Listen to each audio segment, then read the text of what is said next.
Assalamualaikum warahmatullahi wabarakatuh. Alhamdulillah wassalatu wassalamu ala Rasulillah wa ala alihi wa ashabihi wa man wala ma ba'du. Kaum muslimin dan muslimat peserta grup Dirasat Islamiyah yang semoga senantiasa dirahmati Allah Subhanahu wa taala. Kita telah berbincang-bincang tentang hukum lelaki memandang wanita. Menurut al-muallif Al-Imam Abu Syuja', lelaki memandang kepada lawan jenis itu ada 7 kondisi. Wal khamisu an-nadharu li ajli al-mudawah fayajuzu ilal mawadi' allati yahtaju ilaiha.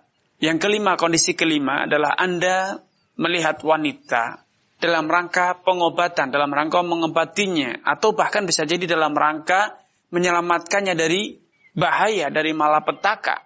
Maka dalam kondisi ini, kata beliau, boleh Anda melihat ke bagian tubuh yang hendak Anda obati. Kalau Anda seorang tenaga medis, dokter, atau perawat yang memang dituntut untuk melakukan pengobatan tersebut. Apalagi bila tidak ada tenaga medis yang wanita yang bisa melakukan pengobatan tersebut. Maka dalam kondisi semacam ini, Anda boleh melihat pada anggota tubuh yang hendak diobati.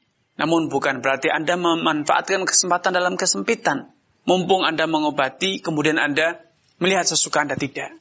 Tetapi pada anggota tubuh yang hendak diobati, seperti itulah yang Anda lihat. Selebihnya tidak. Karena dalam satu kaidah dinyatakan bahwa ad-daruratu tuqaddaru biqadariha. Satu kondisi darurat itu perlu diukur seperlunya. Ya, dilakukan, dijalankan, digunakan sebatas kondisi tersebut. Tidak berlebihan. Dengan demikian bila pengobatan itu atau anggota tubuh yang mengalami sakit dari wanita itu adalah bagian tangan, maka Anda hanya boleh melihat tangannya saja. Tidak boleh kepada yang lain, kepada wajahnya atau kepada kakinya atau perutnya, tidak.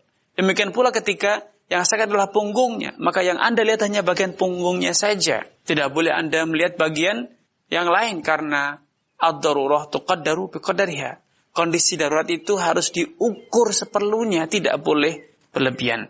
Karena tatkala Anda melihat bagian dari tubuh itu yang tidak diperlukan untuk dalam proses pengobatan, maka hukumnya kembali kepada asal, yaitu haram. Karena dalam kaidah ilmu fikih juga dinyatakan idza dhaqal amru tasa' wa idza tasa'a dhaqa.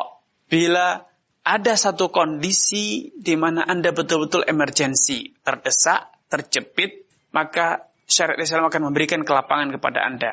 Yang semula haram bisa jadi menjadi halal. Kenapa? Karena terdesak, karena kondisi darurat.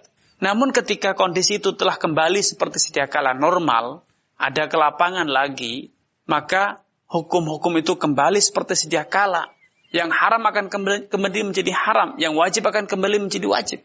Dengan demikian, walaupun ada alasan untuk melihat, tetapi ketika tujuan dari melihat itu telah tercapai, itu pengobatannya telah selesai, maka segera Anda menundukkan pandangan dan wanita tersebut juga kembali menutup auratnya. Ya. Namun ada beberapa hal yang perlu dicatatkan di sini. Sebisa mungkin wanita itu ketika mengalami gangguan kesehatan, sakit, maka sebisa mungkin ia mencari tenaga medis wanita. Dan kalau bisa bukan sekedar wanita muslimah yang amanah, yang tidak akan menceritakan perihal kecantikannya ataupun aibnya atau bentuk tubuhnya kepada lelaki lain yang tidak halal untuk mendengarnya atau memandangnya. Kemudian kalau tidak ada tenaga medis wanita muslimah yang amanah, maka idealnya Anda mencari tenaga medis wanita walaupun dia bukan muslimah, karena walaupun dia seorang non-muslim, tetapi karena dia sesama wanita, dia boleh melihat kalau memang itu diperlukan. Dan alasan diharamkannya melihat itu untuk mencegah terjadinya pergaulan bebas, hubungan zina dan lain sebagainya. Tentu itu tidak akan terwujud pada tenaga medis wanita walaupun dia non-muslim. Karena tentu wanita biasanya tidak akan melakukan perzinahan dengan wanita. Berbeda halnya ketika tenaga medis itu laki-laki walaupun muslim, maka potensi terjadinya fitnah itu sangat besar. Selanjutnya, yang juga perlu diantisipasi, perlu ditekankan pada kondisi pengobatan yang dilakukan oleh lawan jenis. Bahwa kaum muslimin secara umum dan pemerintah secara khusus, serta para pemuka masyarakat kaum muslimin, sepatutnya menyusun rencana strategis, peduli membuat satu planning dalam jangka yang panjang, bagaimana kebutuhan akan tenaga medis bagi kaum muslim ini dapat terpenuhi.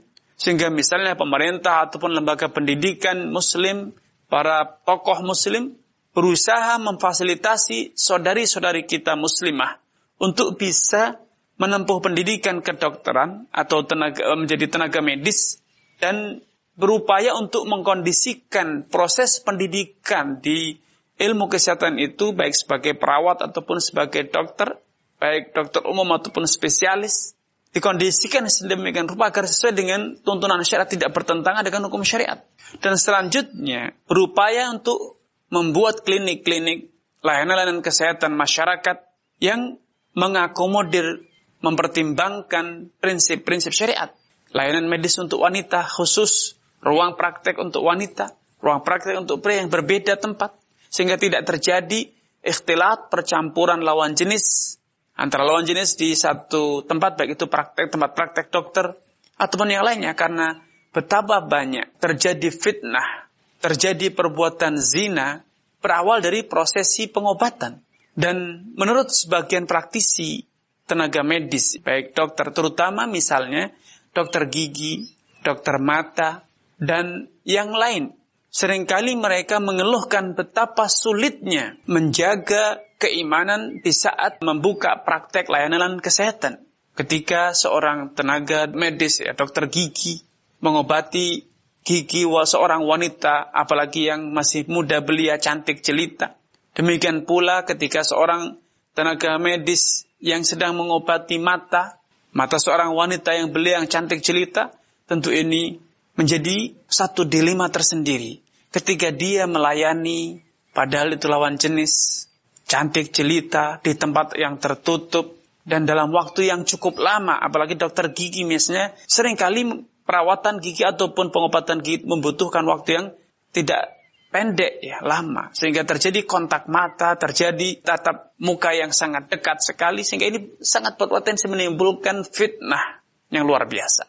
Karena itu, selain kita berbicara tentang hukum memandang, menyentuh, membuka anggota tubuh, membuka pakaian di hadapan lawan jenis, ketika ada alasan medis, tetapi tidak sepatutnya kita hanya berpangku tangan pasrah, membiarkan kondisi ini terjadi dan berlalu begitu saja. Sepatutnya kita berusaha meminimasi sedemikian rupa. Dan Anda sebagai wali, sebagai suami, sebagai orang tua, sebagai kakak, sebagai saudara, sepatutnya Anda juga respect dengan masalah ini. Tidak mudah-mudah mengantarkan istri Anda, putri Anda, saudari Anda kepada tenaga medis lawan jenis. Karena akan menjadi tanggung jawab Anda kelak di hari kiamat.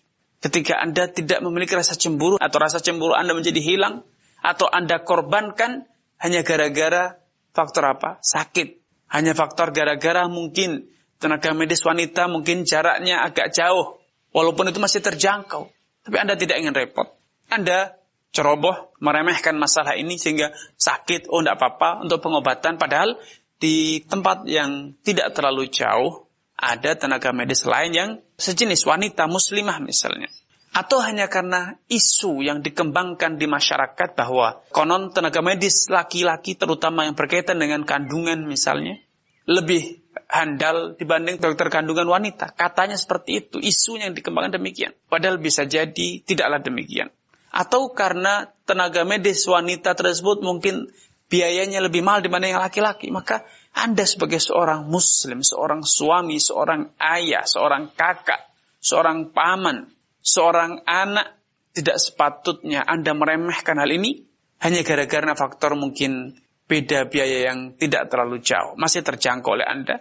Maka sepatutnya Anda pertahankan harga diri Anda, kehormatan anak istri Anda, dan juga tanggung jawab Anda sebagai seorang laki-laki, seorang wali.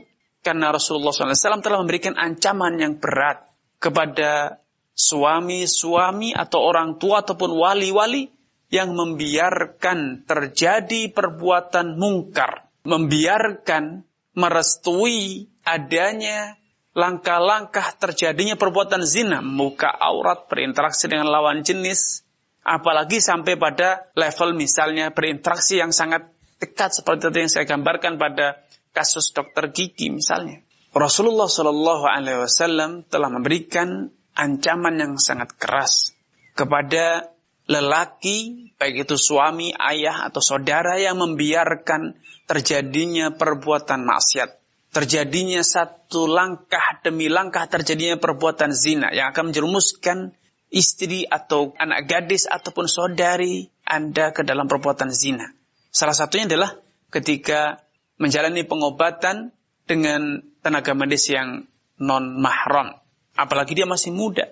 Apalagi penyakit tersebut di tempat-tempat yang sensitif. Maka sepatutnya seorang wali lebih memberatkan ghirah, kecemburuannya, tanggung jawab moralnya sebagai seorang wali. Rasulullah SAW telah mengancam dayuth, lelaki yang ridho dengan kondisi itu, bahwa mereka tidak akan masuk surga. A'adhanallahu iyyakum. Wallahu ta'ala a'lam. Ini yang bisa kami sampaikan, kurang dan lebihnya mohon maaf. Sampai jumpa dalam kesempatan billahi taufiq wal hidayah. Wassalamualaikum warahmatullahi wabarakatuh.